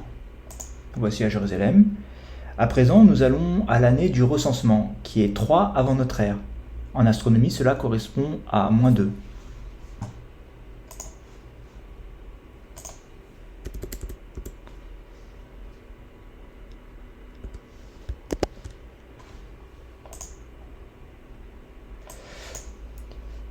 Avec la touche virgule du clavier, nous pouvons faire apparaître l'écliptique, soit le chemin que semble suivre le Soleil dans le ciel.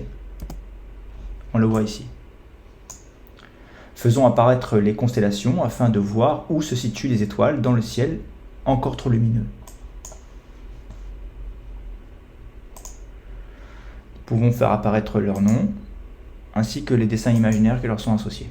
Sur cette image, on peut voir l'année 3 avant notre ère, ou -2. Ici, le 8e mois, ici, et le 13e jour. On remarque le soleil, l'écliptique que nous voyons ici, le soleil qui est là, et la délimitation de la constellation de la Vierge, donc en haut au-dessus de la tête et en bas à ses pieds. Nous sommes ici en août et le soleil se situe au-dessus de la tête de la Vierge. Il se trouve dans la constellation du Lion. Le soleil, dans la bande zodiacale, n'est pas encore entré dans la constellation de la Vierge. Si on avance en octobre, le 2e jour, toujours à la même année, le soleil se situe dans la constellation de la Vierge, disons à ses genoux. Donc là, nous sommes en octobre, le 2e jour, et toujours en -2. Et là, on trouve le soleil quasiment aux genoux de la Vierge. Dans le logiciel Stellarium, on peut accélérer le temps, mais l'accélération du temps ne permet pas d'apprécier correctement la position d'un astre. Donc là, je vais appuyer sur la touche plusieurs fois pour accélérer le temps. Et là, vous voyez que ça passe si rapidement qu'on ne peut pas apprécier la position des astres, surtout par rapport à une constellation. Là, je vais l'arrêter. Pour se rendre compte de l'évolution du Soleil ou d'un astre par rapport à une constellation, il faut avancer le temps en séquence, par exemple de 24 heures. Donc je prends la journée et je vais observer par exemple le Soleil par séquence de 24 heures.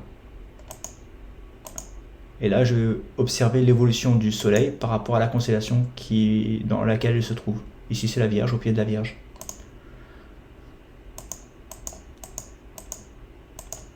C'est avec ce procédé qu'on va pouvoir apprécier réellement la position de l'astre. Voilà donc sur cette image, et on découvre en fait l'évolution du Soleil avec les dates juste en dessous, en 3 avant notre ère, par rapport à la constellation de la Vierge. Donc comme je disais tout à l'heure, en déplaçant le Soleil avec une séquence de 24 heures, on peut voir son évolution très rapidement par rapport à la constellation. Et il faudra plus de 51 jours au Soleil, d'après cette image, donc comme on le voit ici, pour qu'il dépasse la constellation de la Vierge. Donc là, ça va prendre 51 jours pour qu'elle passe en dessous des pieds de la Vierge. L'image précédente, on voyait que le Soleil était à son premier jour sur les 51. Il était au niveau de la tête de la Vierge. Et sur cette image-là, on voit au jour 51 que le Soleil est quasiment au pied de la Vierge. Attention, bien que je choisisse la ville de Jérusalem sur Stellarium, cela n'a pas d'importance, parce que la vision de Jean, il la reçoit sur l'île de Patmos. De plus, il est ravi en esprit lorsqu'il découvre le grand signe dans le ciel. Nous n'avons pas de certitude pour dire d'où il voit ce signe. Voilà pourquoi nous ne sommes pas dérangés de prendre une ville au hasard pour observer le ciel, ni même de retirer le sol terrestre comme je viens de le faire. La femme était revêtue du soleil. Pour que le soleil puisse vêtir la femme, il devait se trouver dans la région au milieu du corps. Cela symbolise également la femme enceinte. Pour cela, il fallait que le soleil se situe à environ 150 et 170 degrés de l'écliptique. Ce passage du soleil sur le corps de la Vierge n'est possible que sur une période de 20 jours, chaque année. En 3 avant notre ère, le soleil serait entré dans cette région le 27 août pour en sortir le 15 septembre. Cette constellation, qui est la Vierge, est souvent représentée avec dans sa main droite une branche verte et dans sa main gauche un brin de grain. C'est dans cette dernière que nous trouvons l'étoile brillante Spica. Spica est le nom de l'étoile principale de la constellation de la Vierge. Nous avons donc une période de 20 jours pour situer la naissance de Christ. Notez que ces 20 jours, du 27 août jusqu'au 15 septembre, cadrent parfaitement avec le témoignage de Luc, qui nous avait offert un indice temporel en parlant du 8e cours d'Abijah. Mais il n'y a mis encore qu'une approximation de 20 jours. En fait, à l'heure près, on peut identifier la naissance du Messie, du roi des rois. Jean nous donne l'ultime indice, la lune était sous ses pieds. Sous ses pieds implique que la lune soit vraiment à proximité des pieds de la Vierge.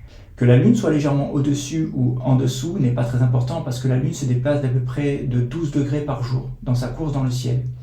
Et en dessus ou en dessous fait varier à mesure d'1 degré à 2 degrés, ce qui représente une période de 2 à 4 heures sur Terre.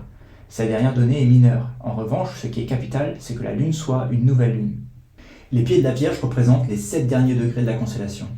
Ernest Martin ajoute que cela aurait été environ 180 et 187 degrés le long de l'écliptique, au temps de Jésus. Pour satisfaire la description donnée par l'apôtre au chapitre 12 de l'Apocalypse, la lune doit être positionnée quelque part sous cet arc de 7 degrés. Mais parce qu'il y a un mais, il faut aussi que le soleil soit à ce moment-là au milieu du corps de la Vierge pour l'habiller. Ces deux facteurs coïncidaient pendant environ 1h30 en l'an 3 avant notre ère, au crépuscule du 11 septembre. Cela a commencé au coucher du soleil à 18h15 jusqu'au coucher de la lune à 19h45.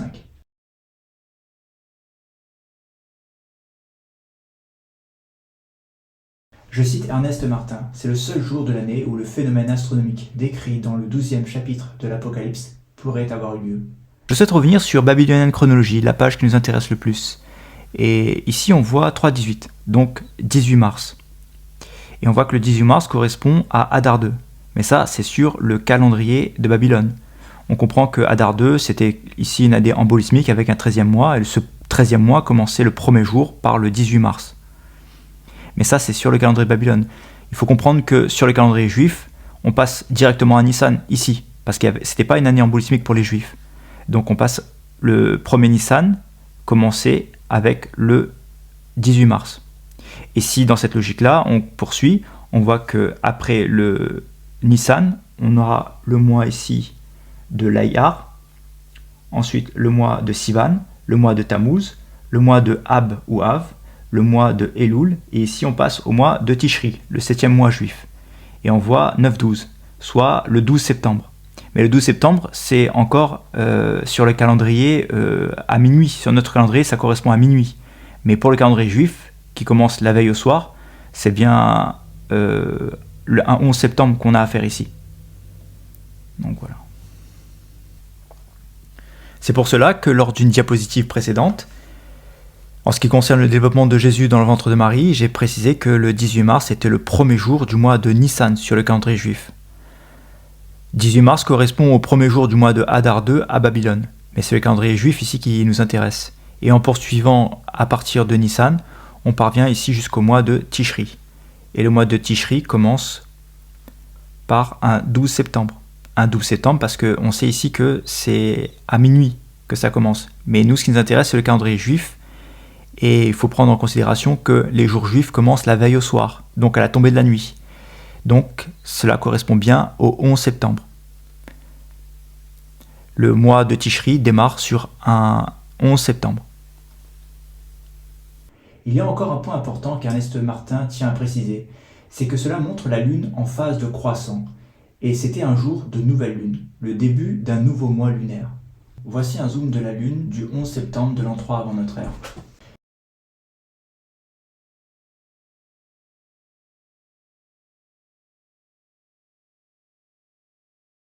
Dans les années 70, Ernest Martin était catégorique. Il écrit qu'en 3 avant notre ère, cette combinaison exacte de facteurs célestes, le soleil au milieu de la Vierge et la lune sous ses pieds, en phase de croissant, un jour de nouvelle lune, s'est produite juste après le coucher du soleil. Tout ceci était possible un seul jour de l'année, c'était le 11 septembre. À un autre moment dans l'année, cela était impossible. Le 10 septembre, cela est exclu. La lune se situait bien au-dessus des pieds de la Vierge, sans que le croissant soit visible. Le 12 septembre, cela est exclu également. La lune était déjà trop loin et au moins 25 diamètres de la lune à l'est de ses pieds. Nous l'avons dit précédemment et je le répète à nouveau, Ernest Martin était catégorique déjà dans les années 70. Ni le 10, ni le 12, mais bien le 11 septembre. Nous verrons ensemble dans la suite comment l'avenir lui donnera raison. Pour l'instant, revenons dans l'évangile de Luc au chapitre 2, versets 8 à 11. Nous lisons. Il y avait dans la même contrée des bergers demeurant au champ et gardant leurs troupeaux durant les veilles de la nuit. Et voici, un ange du Seigneur se trouva avec eux. Et la gloire du Seigneur resplendit autour d'eux. Et ils furent saisis d'une forte grande peur. Et l'ange leur dit, n'ayez point de peur, car voici, je vous annonce un grand sujet de joie qui sera pour tout le peuple. Car aujourd'hui, ou en ce jour qui commençait au coucher du soleil chez les Juifs, dans la cité de David, vous est né un sauveur qui est le Christ, le Seigneur. Ce passage est bien en harmonie avec la description donnée par l'apôtre Jean. En effet, la nouvelle lune ne pouvait être observée depuis la terre seulement après le coucher du soleil. C'est le seul moment où elle était encore bien visible, et ce moment était le 11 septembre. Dieu le Père de notre Seigneur Jésus-Christ, dans sa préscience, aurait-il introduit son Fils sur la terre un jour en dehors d'une fête biblique? Loin de là, puisque tout a été créé par lui et pour lui. Colossiens chapitre 1, verset 16. Les fêtes, les célébrations et les cérémonies mises en place dans la loi étaient des préfigurations de l'œuvre de Dieu pour la nouvelle alliance. Dieu, dans sa faculté de prévoir les événements à venir, n'aurait-il pas choisi plutôt avec grand soin le moment idéal pour introduire dans le monde le roi sauveur, la parole devenue chair? Bien sûr que oui. Le 11 septembre de l'an 3 avant notre ère correspond au premier jour du mois de Tishri, qui est le jour du nouvel an juif. Lévitique, chapitre 23, versets 23 à 26. Rosh Hashanah correspond au jour des trompettes. Il s'agit d'un jour saint annuel important. Mais contrairement aux 3 autres grandes fêtes, Pâques, Pentecôte et la fête des tabernacles, ce jour n'exigeait pas la présence du peuple à Jérusalem. Gérard Colomba, sur son site internet Bible et Nombres, dans le chapitre Science, naissance de Jésus-Christ, un 11 septembre, met en évidence les versets 9 et 11 de certains chapitres de la Bible qui ajoutent du crédit à l'étude menée par Ernest L. Martin sur le fait que Jésus-Christ soit bien né à cette date. Luc chapitre 2 versets 9 à 11. Et voici, un ange du Seigneur leur apparut, et la gloire du Seigneur resplendit autour d'eux. Ils furent saisis d'une grande frayeur. Mais l'ange leur dit, ne craignez point, car je vous annonce une bonne nouvelle, qui sera pour tout le peuple le sujet d'une grande joie. C'est qu'aujourd'hui, dans la ville de David, il vous est né un sauveur, qui est le Christ, le Seigneur. Genèse, chapitre 37, versets 5 à 11. Joseph eut un songe, et il le raconta à ses frères qui le haïrent encore davantage. Il leur dit, écoutez donc ce songe que j'ai eu. Nous étions alliés des gerbes au milieu des champs, et voici, ma gerbe se leva et se tint debout. et vos gerbes l'entourèrent et se prosternèrent devant elle. Ses frères lui dirent « Est-ce que tu régneras sur nous ? Est-ce que tu nous gouverneras ?» Et ils le haïrent encore davantage, à cause de ses songes et à cause de ses paroles. Au verset 9, nous lisons « Il y eut encore un autre songe, et il le raconta à ses frères. Il dit « J'ai eu encore un songe. Et voici le soleil, la lune et 11 étoiles se prosternaient devant moi. » Il le raconta à son père et à ses frères. Son père le réprimanda et lui dit « Que signifie ce songe que tu as eu ? Faut-il que nous venions, moi, ta mère et tes frères, nous prosterner en terre devant toi ?» Et au verset 11, ses frères eurent de l'envie contre lui, mais son père garda le souvenir de ces choses. La couronne de 12 étoiles a deux interprétations. Première interprétation, les 12 étoiles seraient 1 pi, 2 nu, 3 bêta près de l'écliptique, 4 sigma, 5 chi, 6 iota pour l'hémisphère nord, puis pour l'hémisphère sud, 7 θ, 8 étoiles 60, 9 delta, 10 étoiles 93, 11 bêta, étoiles de deuxième magnitude, et 12 omicron. Source d'après professeur Torley, chapitre 6, la naissance de Jésus et le jour des trompettes. La seconde interprétation sur la signification des 12 étoiles est la suivante. La couronne des 12 étoiles occuperait les 10 derniers degrés de la constellation du Lion, d'où commençait le signe 0. Source d'après Dr Buringer et Sayce, chapitre 6, la naissance de Jésus et le jour des trompettes. Les étoiles, par leur positionnement, les astres, par leur déplacement, illustrent dans le ciel des passages bibliques. C'était comme s'ils les exprimaient. À présent que nous avons vu la Vierge donner naissance, jetons un coup d'œil juste à côté dans la constellation du Lion et revenons un mois en arrière, soit le 12 août très précisément. Nous voyons Jupiter en conjonction avec Vénus à 0,07 degrés. Ce premier événement est comme destiné à attirer notre attention. Nous sommes ici à Jérusalem le 11 septembre de l'an 3 avant notre ère et il est 18h15. Voici donc la vision qui aurait pu être observée depuis Jérusalem. On va retirer le sol terrestre et observons ce qui se passe dans la constellation du Lion, la constellation juste avant la Vierge, un mois plus tôt, comme nous l'avons dit. Je dézoome un peu et je me reporte à -2, 8, 12. Donc -2, 8, 12, soit le 12 août en l'an 3 avant notre ère. Je choisis une heure plus tardive, par exemple 20 heures, pour faciliter l'observation. Je fais apparaître les dessins imaginaires pour moins d'austérité. Et je fais apparaître aussi l'écliptique, donc la ligne que traverse le Soleil. Et on découvre une conjonction entre Vénus et Jupiter, juste ici. Ça, c'est un des premiers événements les plus importants. Je choisis ici de me reporter à la date du -2, 8, 31, soit le 31 août 3 avant notre ère.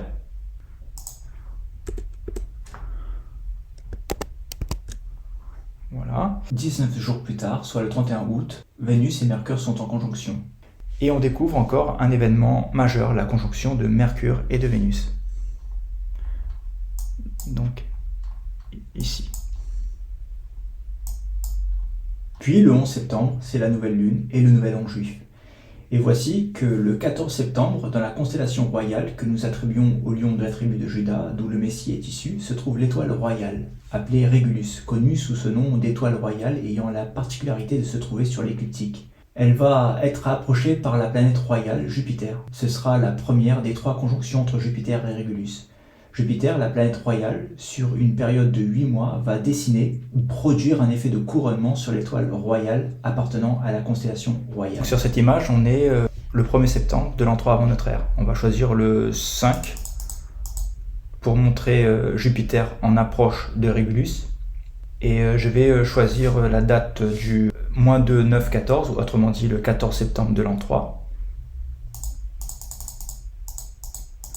Pour mettre en évidence la première des 3 conjonctions entre Jupiter et Régulus.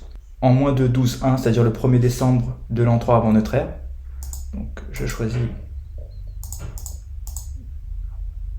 la date du 1er décembre. On revient sur la constellation du Lion. Voilà. Donc là, on voit que Jupiter va entamer sa course à un retour en arrière vers l'étoile Régulus à partir de cette date-là. Donc elle s'est éloignée et elle s'apprête elle est immobile là actuellement dans le ciel, visuellement, pour retourner vers l'étoile Régulus. Pourquoi Jupiter a-t-elle sa course ? Cette vidéo explique le mouvement rétrograde d'une planète, celle de Mars. Le même principe est applicable à Jupiter. Au centre, nous voyons le Soleil, ici, et 2 auréoles concentriques, une bleue et une rouge. La boule bleue représente la Terre, la boule rouge représente Mars. Et comme je disais, le même principe est applicable à Jupiter. Dans cette vue au centre, ici, c'est comme si nous étions placés au-dessus de notre système solaire pour voir le véritable déplacement des deux planètes autour du Soleil. Dans le rectangle ici à gauche de l'écran, nous pouvons voir l'effet visuel produit. Et enfin, dans le cadre en bas à droite de l'écran, nous pouvons voir l'effet visuel produit depuis la Terre. Donc on va lancer la vidéo. Donc on voit la planète s'élancer dans un premier temps, puis on va voir la planète ralentir, puis se stopper, et repartir en arrière. Et enfin, elle reprend sa course initiale. Tout ceci n'est qu'un effet visuel. Le véritable mouvement de la planète s'observe au centre, ici. Voilà pourquoi Jupiter a arrêté sa course. Dans cette deuxième vidéo, vous pouvez voir que des étoiles vont être ajoutées, afin de mettre en évidence le déplacement d'une planète par rapport aux étoiles ou aux constellations qui demeurent fixes. Tout ceci n'est qu'un effet visuel.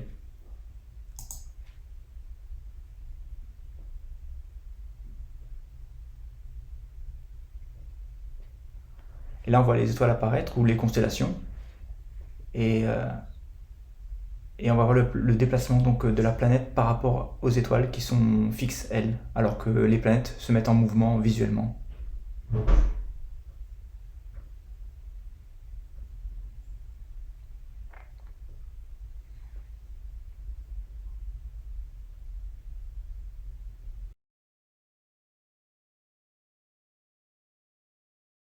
Prenons sur Stellarium. Je me reporte à la date de la deuxième conjonction entre Jupiter et l'étoile Régulus en -1 de 17, soit le 17 février. Cette fois-ci, nous ne sommes plus en l'an 3 avant notre ère, mais nous serons dans l'an 2 avant notre ère. Donc là, la planète Jupiter s'est arrêtée dans le ciel et elle va commencer son mouvement rétrograde. Donc pour retourner à l'étoile Régulus. Donc ce sera le 17 février.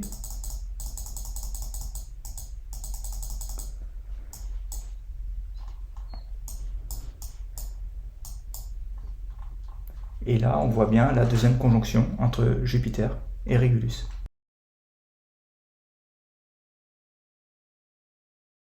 Là, je vais vous montrer la dernière conjonction de la planète royale avec l'étoile, connue sous le nom d'étoile royale, donc Régulus, dans la constellation du Lion. Et pour cela, je me reporte à la date de -1, 5. Et ce sera le 8e jour. Donc c'est soit le 8 mai, en l'an 2 avant notre ère. Et on voit donc là la troisième et dernière conjonction entre Jupiter et Régulus. Voici donc la synthèse des mouvements de Jupiter en faisant un récapitulatif des conjonctions dont nous venons de parler. La planète royale a couronné l'étoile royale dans la constellation royale. Tout ceci s'est produit durant la naissance de Jésus-Christ. Donc nous voyons ici la trajectoire exagérée de Jupiter, qui marque une boucle avant de reprendre sa course. Donc c'est comme l'image d'un couronnement, et ici on voit l'étoile Régulus en place. Les amis, si les étoiles ne parlent pas notre langue, comment pourraient-elles mieux exprimer l'annonce d'un couronnement royal? Jupiter avait réalisé son mouvement rétrograde. Donc voici une vidéo, une des rares vidéos que j'ai trouvées sur internet sur le mouvement rétrograde de Jupiter.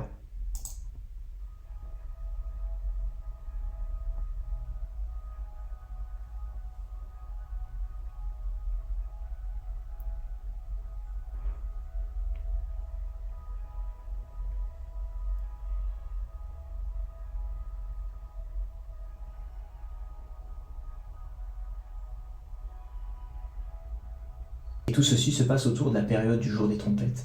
Regardons maintenant certains versets bibliques relatifs au jour des trompettes. Nombre, chapitre 10, verset 10, nous dit que chaque nouveau mois juif est annoncé au son de trompette. Mais le premier jour du mois de Tishri est le jour spécial des trompettes, car il est le dernier mois de la série des fêtes mosaïques. Celles-ci sont réparties sur 7 mois. Pour les dirigeants juifs, le jour des trompettes était reconnu comme moment où l'on comptait les années de leur règne royal. La cérémonie se terminait par un couronnement des rois au son des trompettes. Ainsi, nous lisons 3 exemples, et même un 4e qui n'est plus un exemple, mais un aboutissement aux 3 exemples. Premier exemple, dans 1 Roi, chapitre 1, verset 34. Pour Salomon, sonnez de la trompette et dites que Dieu sauve le roi Salomon. Deuxième exemple, 2 Rois, chapitre 9, verset 13. Il est dit, pour Jéhu, et ils sonnèrent des trompettes, disant « Jéhu est roi ». Troisième exemple, dans 2 Rois, chapitre 11, verset 11, lors de l'intronisation de Joas, le peuple du pays se réjouit et sonna des trompettes. Et maintenant, le 4e, ou l'aboutissement, le couronnement de Jésus-Christ, et le 7e ange sonna de la trompette, et il eut de grandes voix dans le ciel, disant « Les royaumes de ce monde sont devenus les royaumes de notre Seigneur et de son Christ, et il régnera pour toujours et à jamais, pour les âges des siècles. » Apocalypse, chapitre 11, verset 15. Le premier jour du mois de Tishri, le jour des trompettes, est chargé de symboles. C'est le début de l'année civile juive. Dans Genèse, chapitre 8, verset 13, nous lisons « Ce fut ce jour-là où Noé avait ôté la couverture de l'arche et regarda, et voici la face du sol était sèche. » L'historien juif Théodore H. Gaster déclare « Le judaïsme considère le Nouvel An non seulement comme un anniversaire de la création, mais plus important encore, comme un renouveau de celle-ci. C'est à ce moment-là que le monde renaît. » Gérard Colomba, sur son site Bible et Nombres, est un spécialiste des coïncidences. Il défend la langue française comme étant une langue de révélation. Ici, nous voyons que si A égale 1, B égale 2, C égale 3, et ainsi de suite jusqu'à ce que Z égale à 26, par les lettres, si nous additionnons la correspondance en chiffres, nous avons 258.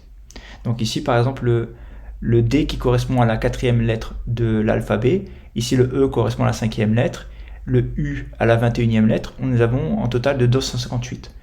Et pour la naissance de Jésus-Christ, nous avons aussi un total de 258. Et ici, le L correspondrait donc à la 12e lettre de l'alphabet, et en les additionnant comme le A étant le 1, ainsi de suite, on obtient 258.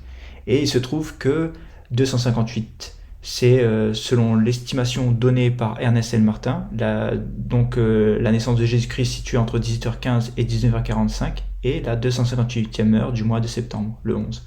À 19h, nous sommes à la 259e heure du mois de septembre.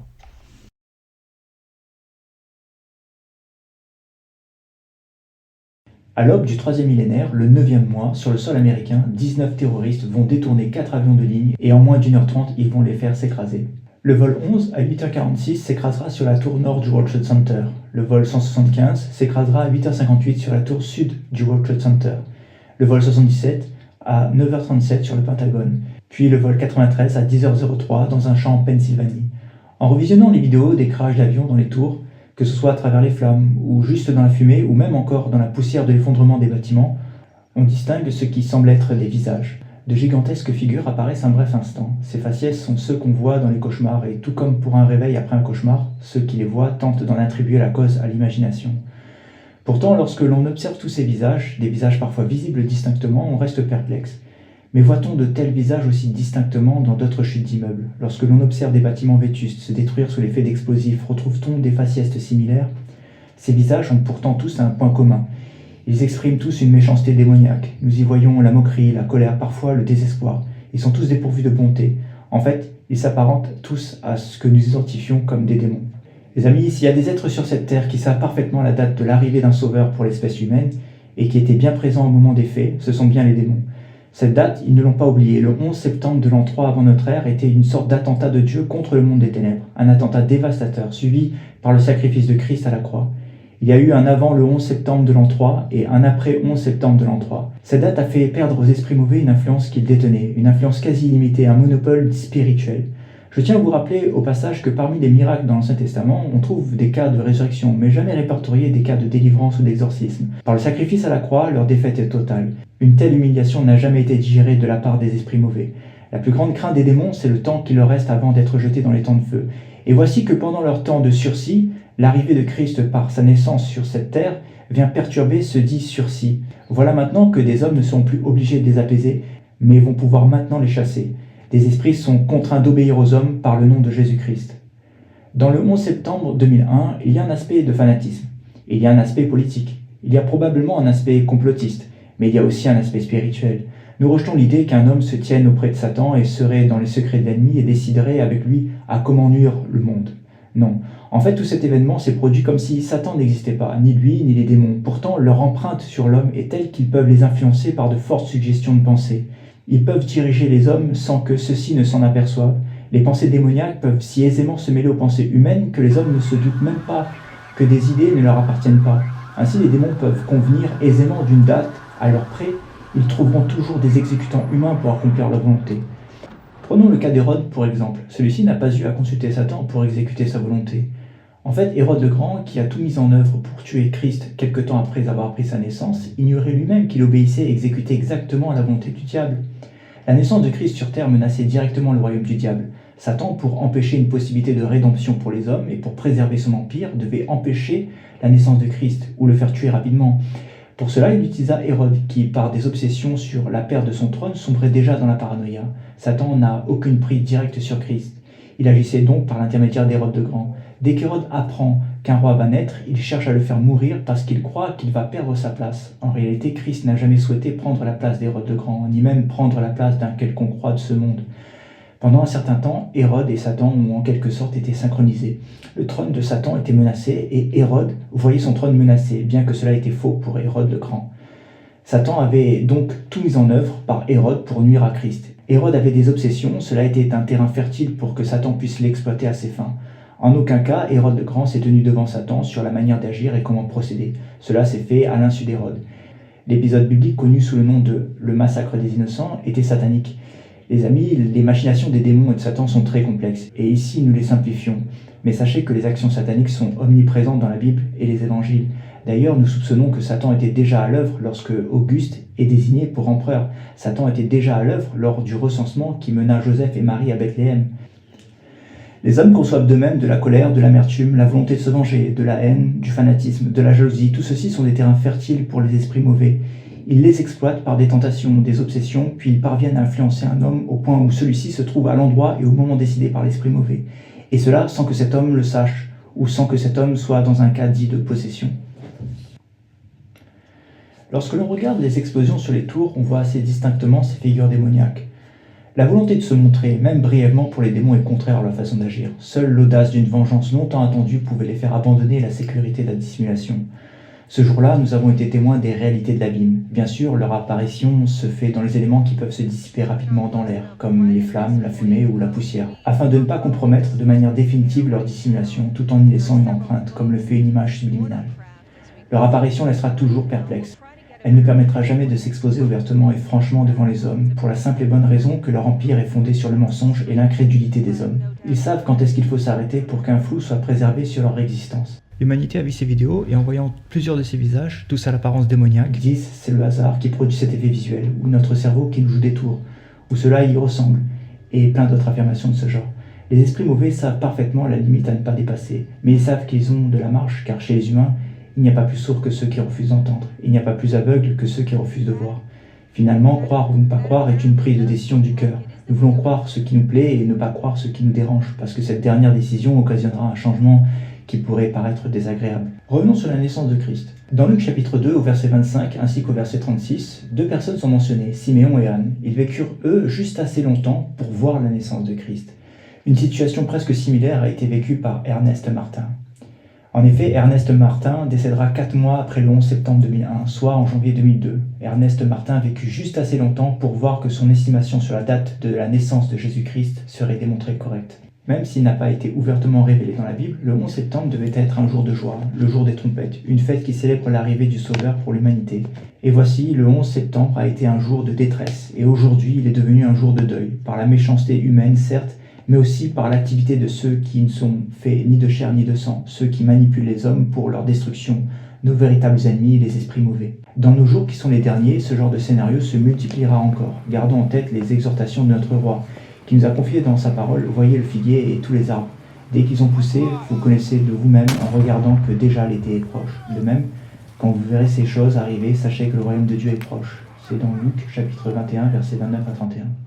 Maintenant que nous avons délié les événements sur terre, nous allons délier par la même occasion les événements du ciel qui leur sont associés. Dans la prochaine vidéo, nous verrons ensemble ce qui correspondrait le plus à l'étoile de Bethléem. Nous donnerons également une hypothèse nous permettant de comprendre comment les mages ont-ils trouvé Jésus au bon moment.